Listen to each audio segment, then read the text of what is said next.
What I really like about coming here is in my old school, I wasn't so much myself, and this gave me a new start, and now I'm finding who I am more. Hi, I'm Chloe, I'm 16. I came here as a boarder in September.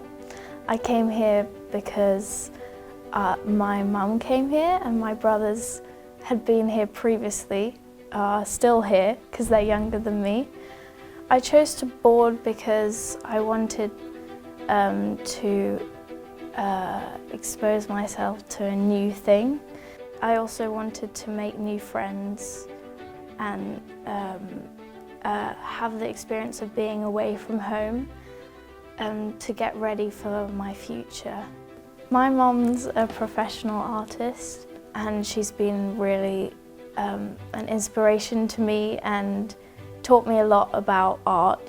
We'd do paintings of the same location and they'd come out differently. Here there's so many resources and so much inspiration from the teachers and the art around, and that it's really personalised.